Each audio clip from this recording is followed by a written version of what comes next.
Executive Director, members of the Research and Publications Committee, our distinguished author. So, ladies and gentlemen, thank you for joining us at the ICMA virtual book launching ceremony. Before we begin, I would like to inform everyone that we will be having a Q&A session at the end of the program where participants can ask questions and engage with the panel. So this book launch marks an important occasion and enriching event, the launch of a significant contribution to the field of public finance, titled Book Blockchain in Public Finance, Reducing Corruption, Enhancing Transparency, authored by Mohammad Afzal, FCMA.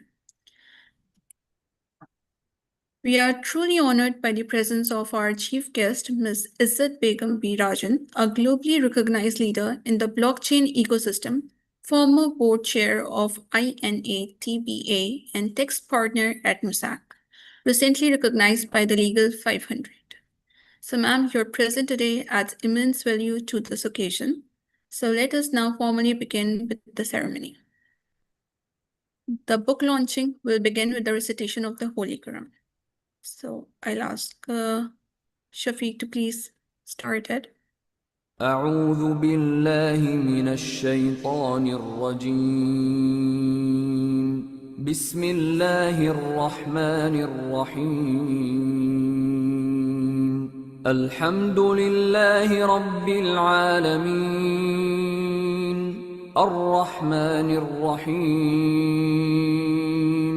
مالك يوم الدين إياك نعبد وإياك نستعين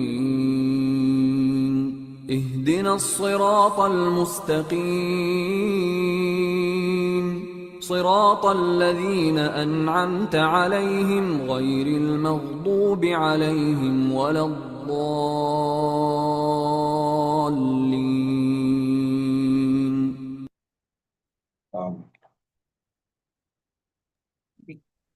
Now, I would like to invite Mr. Mohammad Yasin, Vice President ICMA and Chairman Research and Publications Committee, to deliver the welcome remarks.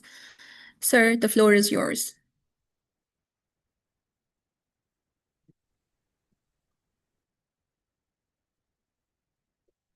Thank you. Bismillahirrahmanirrahim.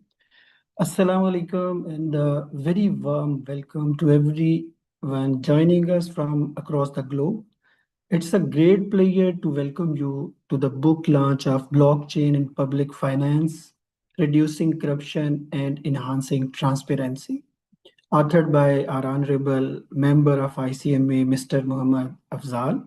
I would like to encourage Mr. Afzal on this remarkable achievement. His book highlights how blockchain can strengthen governance, improve accountability, and bring more transparency to the public finance. It offers practical insights for policymakers, practitioners, and professionals as well. At this moment, it is its honor for me to welcome our distinguished chief guest, Ms. Izzat Begum B. Rajan. She is a global leader in blockchain and strategic governance, founder and CEO of Imani Partners, text partner at Mossack, and a leader in the International Association for Trusted Blockchain Applications.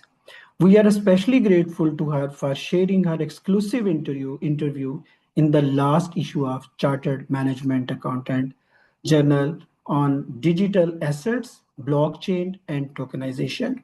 Her experience in regulation, innovation, and public policy inspires professionals and policymakers alike. The ICMA Research and Publication Committee always encourage our members to share their expertise and practical experience through book, research, and studies. Mr. Afzal's book is an excellent example of using professional knowledge for the benefit of the wider community, policymakers, and the profession. Let me briefly introduce ICMA Pakistan. ICMA established in 1951 as the Pakistan Institute of Industrial Accountants and legislated through an Act of Parliament 1966. ICMA is the premier professional body in the country. It has over 7,000 members and more than 15,000 students nationally and abroad. ICMA is a founding member of International Federation of Accountants and South Asian Federation of Accountants and the Confederation of Asian and Pacific Accountants. It is also the only Pakistani body as a participant in the Value Reporting Foundation and the International Corporate Governance Network. Over 7 decades, ICMA has contributed to financial governance, public sector reforms, and economic development, promoting professionalism and excellence in management accounting. I'm also share with you that 2026 marks the Diamond Jubilee year of our institute, ICMA Pakistan, which was established on May 23rd, 1951. We plan to celebrate this milestone with special programs throughout the year. These programs will showcase ICMA's legacy, achievements, and global collaborations, highlighting our commitments to advancing the profession. Today's book launch reflects ICMA's dedication to knowledge sharing and thought leadership. Professional bodies not only develop skilled members but also provide ideas that improve governance and public policy. Events like this create dialogue, learning, and opportunities for lasting impact. Our research and publication department has made remarkable progress in producing high quality studies on important national and international issues. Their work provides practical solutions for policymakers and has been recognized by media and stakeholders. Many reports and proposals have already influenced policy decisions, demonstrating real impact of professional research. Over the past year, our work contributed to discussions on major reforms. We supported deregulation of petroleum industry, sugar sector reforms, agriculture taxation, and privatization of state-owned enterprises. We also advanced industrial solarizations, crypto regulation framework, and a national economic vision with the progressive industrial policy. Most recently, ICMA provided guidance on the Fuel Quota mobile app, making it inclusive, user-friendly, and practical for commuters and transport operators. These examples show how professional expertise can influence policy and improve public welfare at large. Blockchain technology is increasingly recognized as a tool to improve transparency, accountability, and efficiency in public financial system. ICMA looks forward to exploring collaboration with INATBA on blockchain initiatives. This could include research, knowledge exchange, and capacity building as well. Such collaborations could bridge the gap between technology and policy, helping governments and organizations adopt innovative solutions effectively. At a time when public trust is crucial, the insights in this book could serve as a timely and practical guide for policymakers and practitioners. I hope today's session provides valuable insights, engaging discussions, and new ideas on how blockchain can strengthen public finance and governance. I encourage all participants to actively engage, share perspectives, and explore ways to translate these insights into actions.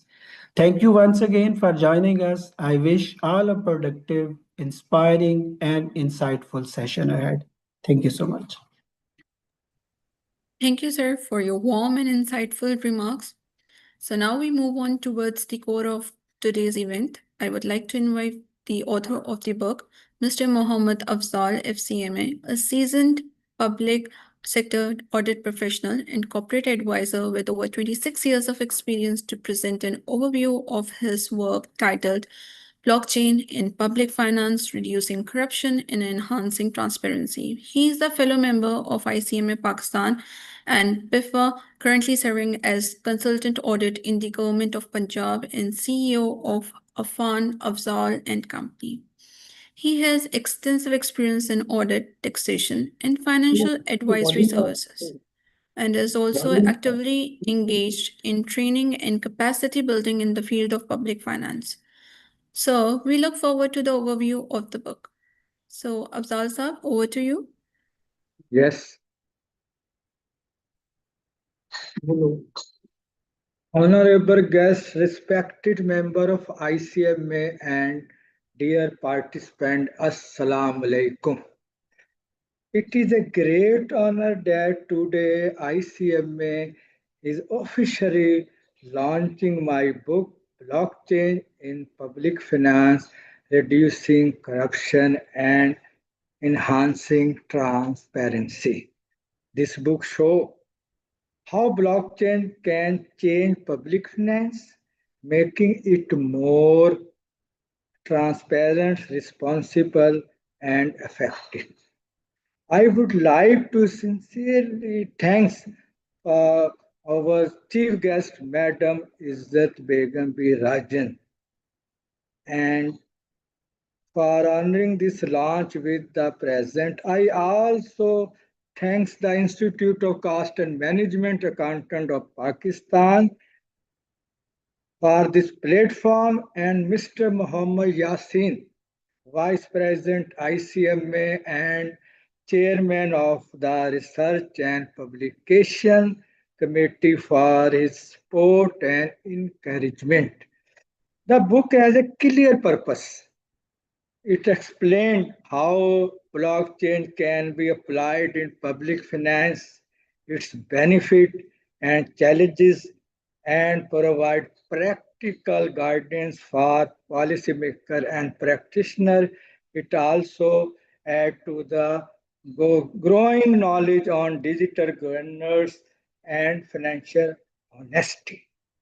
It addresses key problems government face today, for example, fraud in procurement, leakage of public fund, weak budget accountability, poor tracking of transaction, and limited citizen oversight.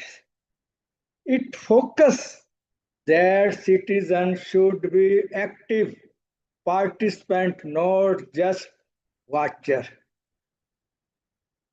What makes this book different? It focuses on practical solutions. It explains in simple language how blockchain feature of permanent record, transparency, smart contract, and decentralization can reduce fraud, improve audit, and make public fund fully traceable. The book also include global example from 2023 to 2025 and real case study that show blockchain improving governance. It demonstrates how revenue management can be transparent, procurement fair, budget accountable, and citizen more involved. In short, blockchain is more than technology, it is a tool to empower citizens, strengthen governance, and restore trust in public institutions. I hope this book inspires policymakers, practitioners, researchers, and students to make finance transparent, accountable, and effective. Before concluding remarks, I share the some sentence. Success is not luck. It is the result of patience and hard worker. I would like to once again extend my sincere thanks to ICMA and to Madam Izzat Begum Birajan for her support and present at this launch. Thank you very much. Thank you, Mr. Afzal, for that comprehensive and enlightening overview. Your work is indeed a valuable contribution towards strengthening transparency and governance through innovative technologies. Now we move on towards the official launch of the book.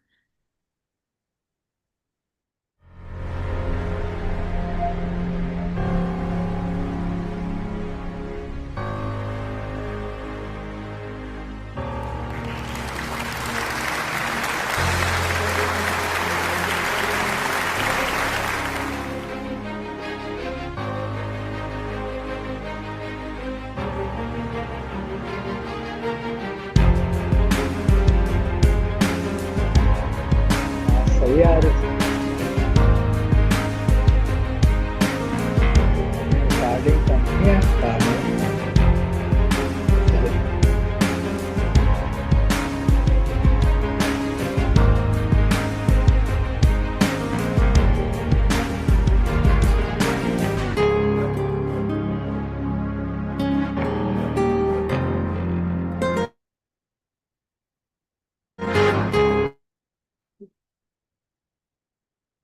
Recording करनी है Congratulations to Mr. Mohammad Afzal and ICM International on this remarkable achievement.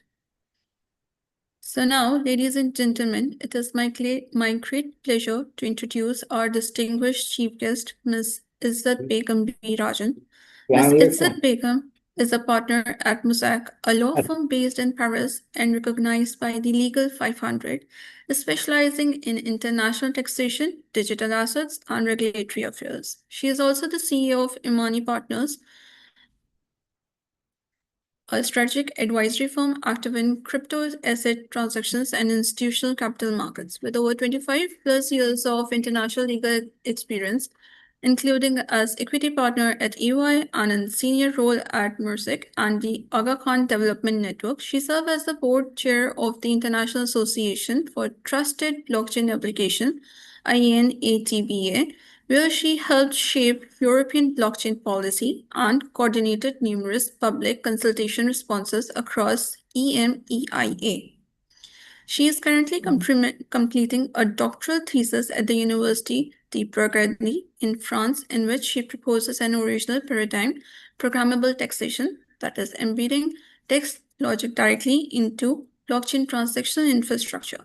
Her recent publications include a co-authored chapter in the Handbook of Blockchain in Public Governance, Edward Elgar 26, and a meaningful contribution to the forthcoming blockchain evolution, Springer Vulgar, later this year. Ms. Izzat Begum, your leadership and expertise make you uniquely positioned to share insights on how blockchain can enhance transparency, trust, and efficiency in governance. We are truly honored to have you with us today. I now request you to kindly deliver your keynote address. So, Ms. Izzat Begum, over to you. Thank you very much, and Assalamu alaikum to everyone. First of all, to Mr. Vice President, to Mr. Executive Director, Mr. Afzal, the author of the book, thank you for the honor of joining you today. I come to this subject from over 2 decades at the intersection of international taxation, financial regulation, and emerging technologies across jurisdictions from London to Nairobi, from Copenhagen to Mumbai, and now Paris, where I'm based. I chaired the board of INATBA, the International Association for Trusted Blockchain Applications, for a few months, where we worked with the European Commission on the regulatory architecture that governs blockchain in Europe. And I am completing, as Myra mentioned, a doctoral research at the University of Burgundy in France on what I believe is the next frontier, programmable taxation, but we'll come back to that. So when I read Mr. Afzal's book, I read it as someone working in this exact space. Thanks to Mr. Afzal's contribution, blockchain is now accessible to the people who need to understand it: auditors, public finance professionals, policymakers. He starts from the right end, the problems of corruption, procurement fraud, opaque budgeting, and asks whether blockchain can help. The case studies are very well chosen, from the WFP's building blocks to Shenzhen's in China, blockchain invoicing, and he's honest about the limitations. That intellectual honesty is what gives the book its credibility. The book further describes blockchain as a tool to automate existing processes, recording payments on an immutable ledger, triggering disbursements through smart contracts. All valuable, but fundamentally, I believe doing the same thing a tad better. I want to ask a question. What if blockchain allows us to do something entirely different? My doctoral research proposes programmable taxation, embedding tax logic directly into the transactional infrastructure through 3 mechanisms: a proof of transaction, a proof of compliance, and a tokenized micro flat rate tax. The tax is not filed after the fact. It is executed at the point of transaction natively and verifiably. Revenue collection becomes continuous, while compliance becomes structural, and the audit function, the function that Mr. Afzal knows so well, shifts from retrospective verification to real-time assurance. I'm happy to take more questions on the topic a little bit later during the Q&A session. Now let's turn to a question of particular significance to this audience. Is blockchain compatible with the principles of Sharia law? My answer is that blockchain may find its most natural home in Islamic finance because the foundational principles align structurally. Sharia compliant finance requires transparency, prohibits gharar, excessive uncertainty, demands that economic activity be anchored in real assets, and emphasizes shared risk. Blockchain provides exactly this: immutable records that eliminate ambiguity, smart contracts that enforce conditions without hidden clauses, and tokenization structures designed around asset-backed profit-sharing models. A smart contract that releases payment upon verified delivery is a digital muraba'a. A tokenized investment pool with proportional returns is a programmable musharaka. So the technology lends itself to these principles. Now I would like to take this one step further. And I would like to introduce you to the novel concept of a digital waqf, a blockchain-based endowment drawing on the centuries-old institution of waqf, the irrevocable dedication of assets for public benefit. I have imagined the digital waqf dedicated to public infrastructure, a hospital, a school, or a bridge, and then funds flow through tokenized endowments whose allocation rules are coded into smart contracts, whose every disbursement is visible on an immutable ledger, and whose governance cannot be captured by a single official or ministry. The endowment is irrevocable, the spending is traceable, the benefit flows perpetually to the community. This is waqf as it was always intended, but with a technological backbone that makes the diversion of funds structurally impossible rather than merely prohibited. Applied to Mr. Afzal's core theme, the digital waqf is actually an anti-corruption instrument by design. Pakistan is uniquely positioned here, one of the world's largest waqf estates, a vibrant Islamic finance sector, and a young digitally literate population. So the country could lead, not follow, in defining how blockchain intersects with Sharia-compliant governance and foster an international dialogue with like-minded governments in the Gulf, Southeast Asia, and West Africa on how this technology can serve not only efficiency and transparency, but justice and ethical stewardship of public resources. And please allow me to be direct here.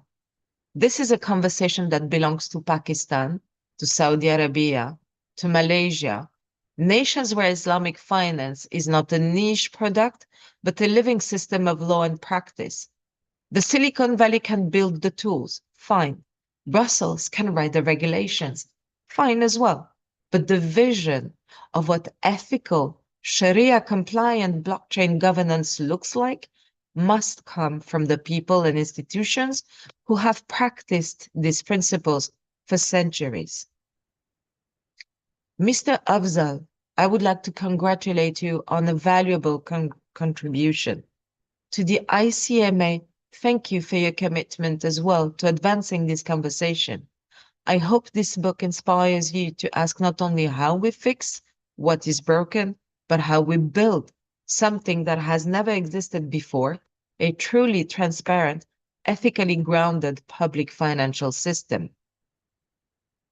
Before I hand back to the moderator, I'd love to open a brief exchange with Mr. Afzal and the distinguished colleagues present on this panel.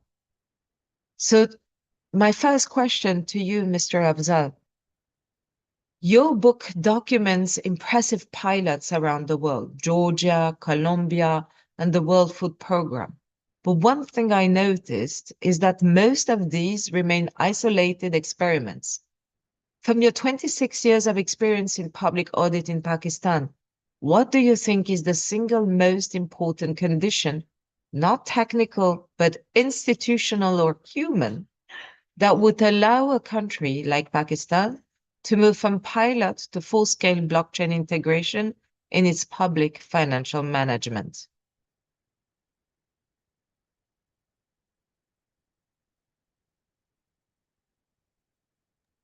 Yes, sir. Afzal Sahab. You're on mute, sir. So please unmute your mic. I am audible. Yes, you are. are. Thank you. Thank you for this important question, madam. In Pakistan, the most important factor for moving from blockchain pilots to full-scale implementation is strong commitment from our institution and leaders. The technology itself is ready. What matters most is whether government departments are willing to adopt transparent process, share reliable data, and work together effectively. Without this commitment, even successful pilots tend to remain small experiments. With consistent leadership, clear rules, and genuine cooperation across institutions, blockchain can truly transform public financial management in Pakistan, making it more transparent, accountable, and free of corruption. Thank you very much for that. And perhaps we can build on that answer. We spoke about the natural alignment between blockchain and Sharia principles, and Pakistan has both the Islamic finance infrastructure and the governance challenges that make this combination particularly compelling. Perhaps our distinguished colleagues from the ICMA can join in the conversation around this question. Perhaps could the ICMA, as a professional body with reach across the public and private sectors, play a convening role in bringing together Sharia scholars, technologists, public finance professionals to develop a practical framework for blockchain-based Waqf governance, something that could serve as a model not just for Pakistan, but for the wider Muslim world. And before you provide your views, I would like to state here publicly that I would be honored to contribute to such an initiative. Well, with the permission of the chair, if I may be allowed to respond this question on behalf of ICMA leadership, because yes, we are very much inclined and all the time, whatever we can do for the betterment of the profession and for inviting a lot of subject matter experts, just as we invited you today for your respectable thoughts. We have been doing such initiatives in the past as well. We have continuous professional development committees for this cause, where we loud and lobbying all these perspectives in front of regulators, in front of all the participants and stakeholders at large. Our Center of Excellence usually conduct comprehensive workshops on same topics as nowadays conversion of the conventional banking to the financial sector. Islamization is the core topic and it's too close to our heart because in next 2 years timeline, by the legislation, we have to opt 100% Islamic Sharia compliant financing system in Pakistan. So, because we are on the verge of that change, so it does make sense that it is the right time if we can inculcate all these blockchain transparency sort of things and fintech enablement in the system. So it will be good for the system to going forward. They will be appreciably easy to embrace. So with this vision, we are working on this, and multiple tasks has already been done. Our research and publication committee, under the able leadership of Mr. Mohammad Yasin, who is the chair of this committee, they usually provide all that backbone of the regulatory regime to support at various contemporary topics. And this is Islamization and blockchain, as we invited Mr. Afzal to write on this topic, as he has a good command on the topic, being in the public sector for last couple of decades. So with his expertise, we got benefit of this write-up. And going forward, we have a lot of things to do with by the launch of this book, we will be able to go for the regulation suggestion to the government. And with their blessing, we will be going for all that stakeholder management for this blockchain enablement and introducing all these things in the ecosystem of Pakistani financial system, inshallah ta'ala. And we are very fortunate enough to have you, and we are kind as you offered your expertise for this core subject. Thank you very much. We will certainly get benefit from you. Thank you very much. And now back to the moderator. Unless there are questions from the audience, perhaps Myra, you can help us. Yeah. We will be having a question session, but before that, I would like to thank you very much, ma'am, for your insightful and inspiring address. Your perspectives have truly added depth to today's discussion. So as you were waiting for it, so we now move on to the Q&A session. So participants are invited to ask questions and share their thoughts with our esteemed panelist and speaker.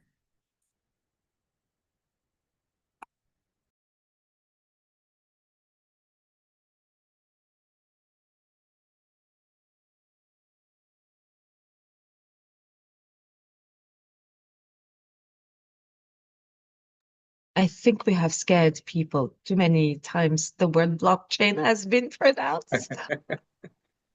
It's an emerging topic. Can I Do we have have a any question?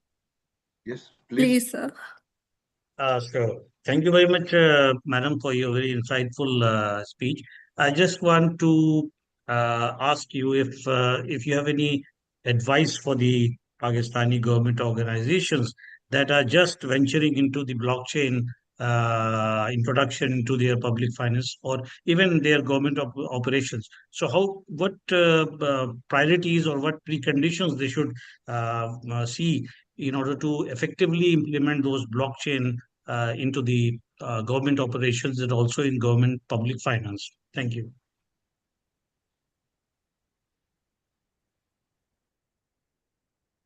So the first thing is, of course, to allow for the blockchain technology to exist in the legal framework of Pakistan, right? So just beyond the what I call the speculative bubble of crypto, which is completely aside, which is making, money out of thin air, but using the blockchain technology. This is not what I'm talking about.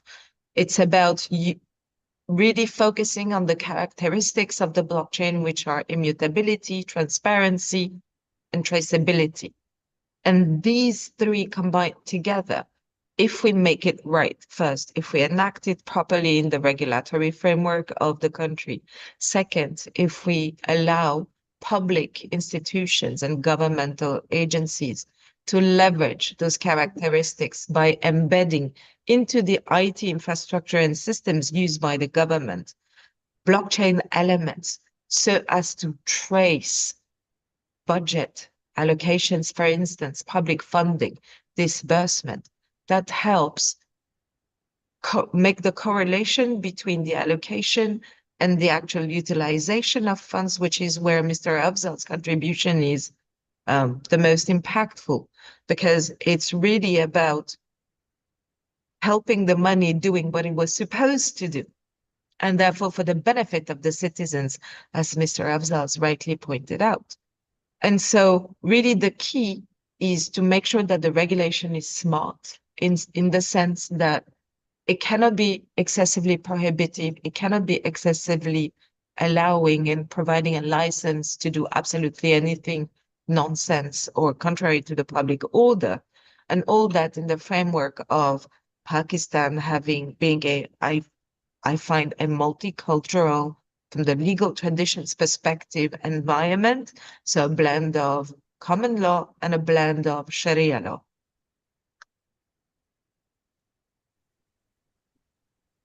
Thank you, madam. We are having so many questions from the public, so may I? So, yeah.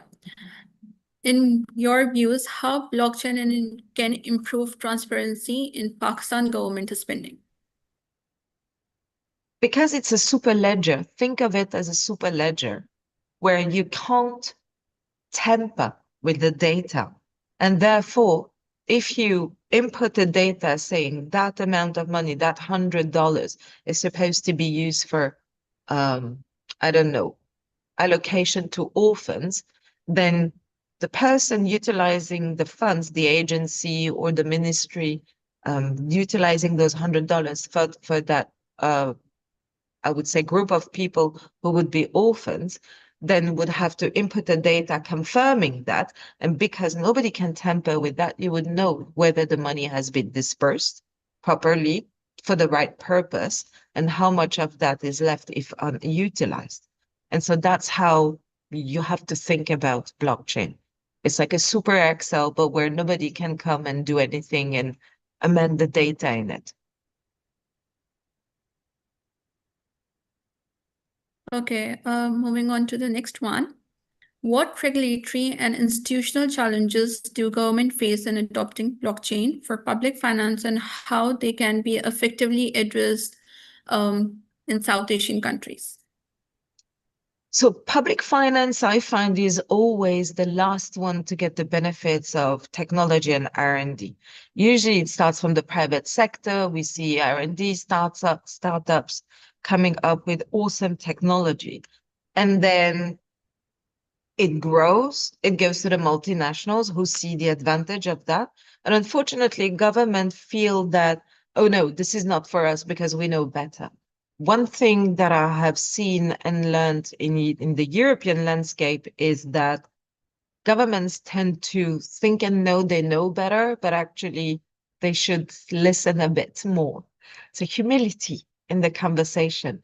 And that means from us coming with those novel suggestions, patience to educate the governments and the regulators, explaining, breaking it down, but in language that they would understand.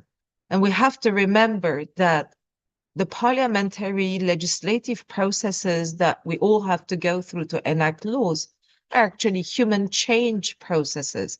You have to convince somebody to then draft a law, to then gather human beings who would support it in parliament, then have it voted, but also educate the agencies and the public agents and servants who will be utilizing and applying that law.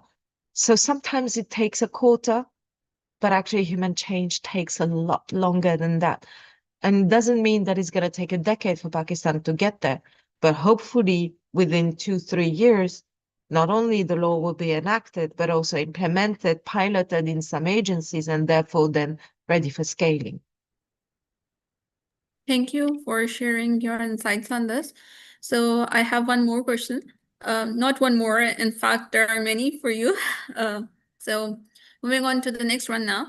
One of the 3 pillars of blockchain is security. Do you think that we have that much secure system to keep the scam-free area for people in Pakistan or in the developed economies as well? Can you reframe the question, please? Because my sound broke down for a second. Could you just repeat your question, please? Yeah, sure, I will. One of the 3 pillars of blockchain is security. Do you think that we have that much secure system to keep the scams-free area for people in Pakistan as well as in the developed countries? So I will give you a typical tax lawyer answer. It depends, but it depends. It doesn't depend on the law. It depends on how you encode the law into the blockchain through the smart contracts. If you secure your smart contracts, then you increase your security for the utilization of that technology. Think of it as a kind of firewall, protection against viruses, protection against scammers, is a dual protection, one in the law and second in the technology. And you can clearly keep them out of the public finance sphere. Okay, so in this domain, I have one more question since the audience is asking. Since blockchain is very secure, coded, and immutable digital ledger, which can record the transaction very clearly and in a transparent mode, would you think Pakistani government would be ready to implement it? Again, I'm going back to Mr. Afzal's introductory remarks. It's a matter of will, and where there's a will, there will be a way. Can you please share some tips or some strategies that how the transparency could be improved further for blockchain? So blockchain is inherently transparent. Everybody can plug in and read all the transactions that are happening right now. There are websites. So Web 2 old technology compared to blockchain, which is designed as Web 3 technology. But you can go on Web 2 internet portals and see the transactions happening. So it's not a matter of making it more transparent. Perhaps the person can reframe the question, because it sounds like it's about ensuring the safety of the transactions there without tampering or fraudulent actions. And that, in essence, is already what the blockchain technology does. Okay. So looking at the global blockchain landscape, which innovation do you think has the most potential to improve transparency and efficiency? I think a combination today of blockchain, which is what I would call the super ledger, right? When you have to analyze the data on it, perhaps something that would be what everybody's calling today AI, but an AI-powered tool to be able to read and analyze the data that is being input onto the blockchain in that super ledger and tailored to catch the mismatches. Because when you have data input, unless it's captured automatically, if a human being inputs the data, every input of data done by a human being, and we know that as tax lawyers, accountants, and auditors, we use Excel spreadsheets. Every cell is a risk of an error to occur. And therefore, you have to be careful about that. So mismatches can and may occur. And if you make sure to have an analytical tool, AI powered, to be able to analyze this live as the transactions happen, then you can also correct those, or you can capture those and pull the string and see where it goes so that you can make sure that it's all safe and transparent and immutable for everybody. Okay, so as you shared your experience globally, what is the biggest mistake governments or organizations make when trying to scale blockchain pilots? I think that, and it starts earlier than the scaling phase. It starts at the stage of inception of the regulation itself allowing blockchain to be used in public finance.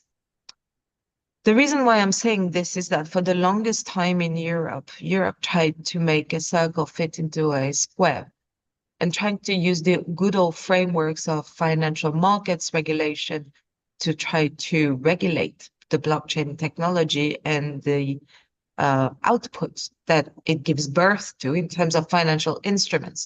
But actually, because you come from a different place from the technological perspective, governments have to first understand what the technology does, how it does not relate all the time or 99% of the time to financial instruments.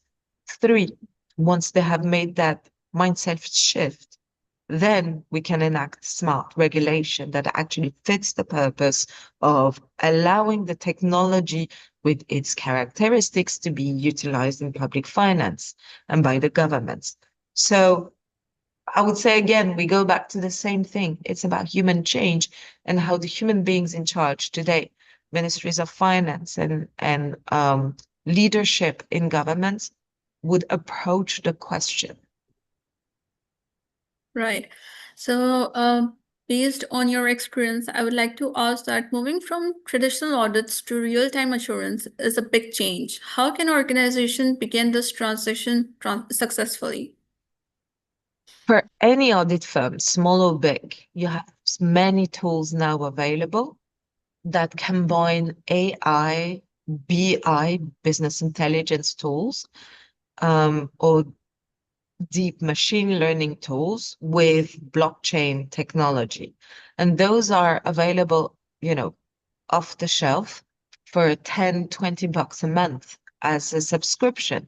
Many SaaS models, software companies are offering those solutions. So anybody can utilize those. Some of them are quite safe. Some of them are certified ISO norms. So go for the certified, the widest utilized tools to make sure that our clients benefit from that. And it's not difficult to take a subscription like we do, a Netflix subscription or Amazon subscription. It's the same principle. You apply, you take a subscription, then you embed this into your own audit firm or accounting firm tools, just like a CRM or a new ERP module. And then you're live and you provide that service to your clients. Right. As we are informed and we have got to know that you are doing the doctoral research, right? So based on that, you have proposed programmable taxation. So how close is this idea to being tested in practice, and what could be the first step to try it? I have actually pilots going on in one country in the Middle East, and I cannot disclose it because it's under NDA, but a live implementation of that is currently under implementation. The reason being that if you look at it from the development agency's perspective, when you have, for instance, the World Bank trying to fund an economy that has come to a sclerosis due to international embargo for decades, for instance. Let's take a very extreme example. You need to unlock the value of that economy that is disconnected from the financial markets globally, that doesn't have liquidity locally, and tokenizing, meaning putting the whole economy on blockchain, helps. But that development agency at some point needs to disinvest and make sure that that government stands on its own feet. For that to happen, the government needs to be able to levy tax for sure, slowly, but build capacity, financial capacity through that. My programmable taxation module allows for that to happen. It ensures temper, fraud-resistant module, utilizing blockchain. Doing micro-flat tax allows for invisible and painless taxation of the taxpayers, on every and any transaction going onto the blockchain, and even applicable to the traditional financial world, because it's a plug and play, modular, sequentiable, and therefore it can be utilized absolutely anywhere, everywhere, in civil law systems, common law systems, but also Sharia law-based systems.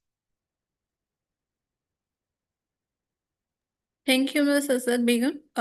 We have a lot of questions right now, and I think that we have to do another individual section with you where we would like you to be the chief guest and the keynote speaker, so we can take the session and you can, also add more depth to this. So if you allow me, can I take one or more two questions? Yes, you can. Absolutely. Okay. So as you have talked about the programmable taxation, so do you think that it would be workable in Pakistan, and how Pakistan government can help to manage these public funds and make it more effective for this economy? So the first step is, again, to enact a law that allows for blockchain technology to be used for public purposes in public finance. Second step would be to make sure that that pot of money is not controlled by one agency or one person. Having the multi-signature system allows for checks and balances in the authorization of the release disbursement of the funds.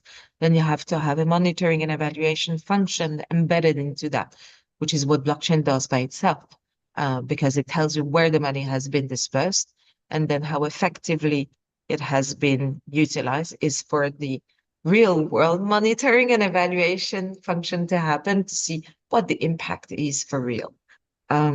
I believe that Pakistan is a great economy where that kind of solution can thrive. I think based on the Islamic ethics that is underlying everything we do in Pakistan, I think it's a great environment and a great, I would say, environment to help it foster and thrive. So I look forward to helping agencies, governments in your country, perhaps to get there someday soon, hopefully.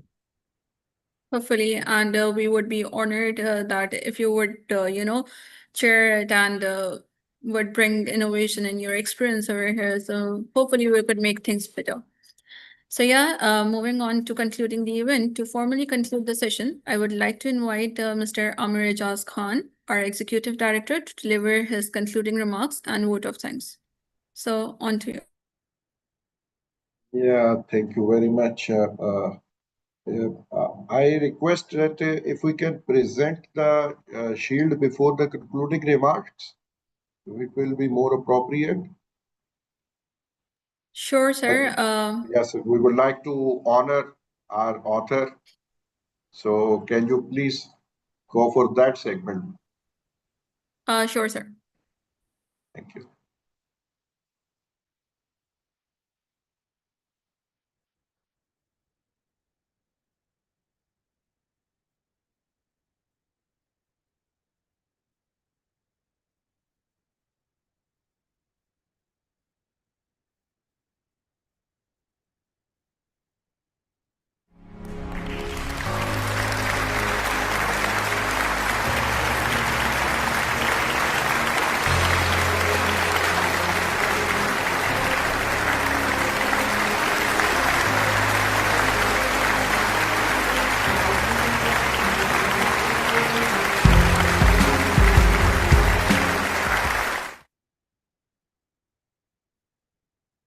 Well, mashallah, great to know.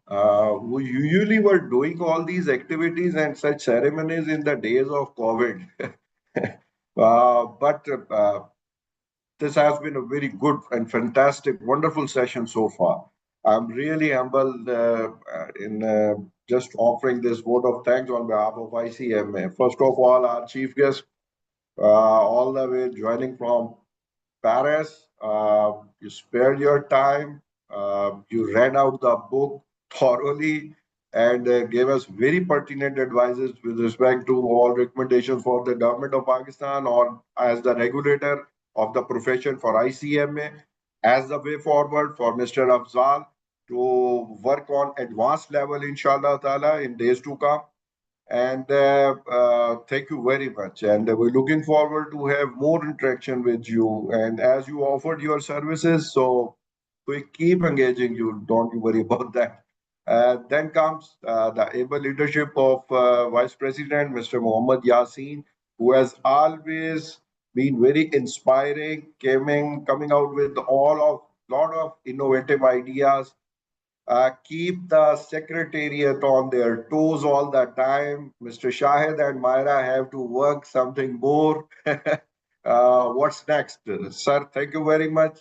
And at this point in time, we should all pray for the swift recovery of our beloved president, Mr. Azim Hussain Siddiqui, who is currently hospitalized. He has underwent a surgery couple of days back. May Allah bless him with swift recovery.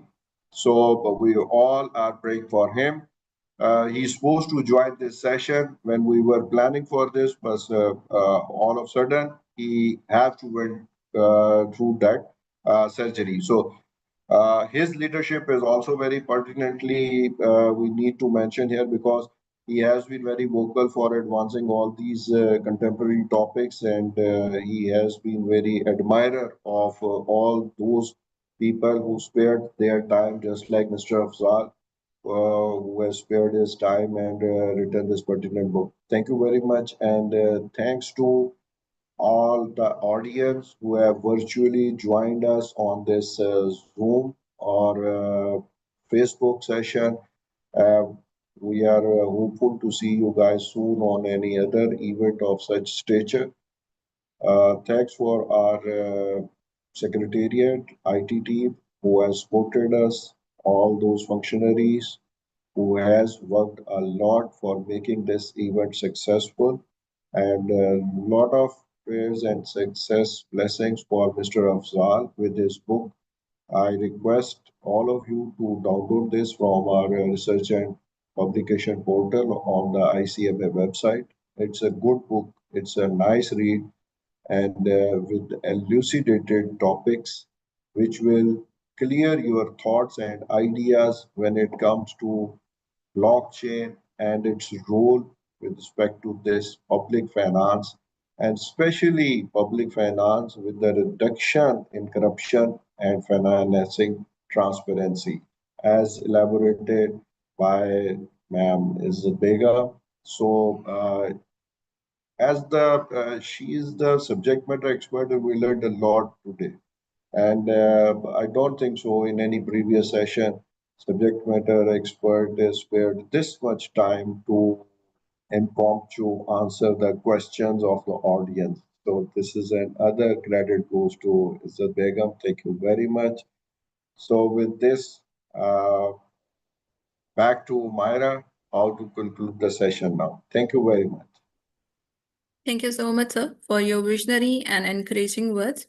With this, we come to the end of today's ceremony. On behalf of ICMA International, I extend our sincere gratitude to our esteemed chief guests, respected speakers, and author, and all these participants for joining us and making this event a success. So we hope you found this session insightful and enriching. Thank you once again for your participation. Allah Hafiz. Thank you very much. Credit goes to the organizers for completing this within 1 hour window. Thank you very much. Exactly 4 p.m. Thank you, sir, very much Exactly. all for your support. Thank you. Allah Hafiz.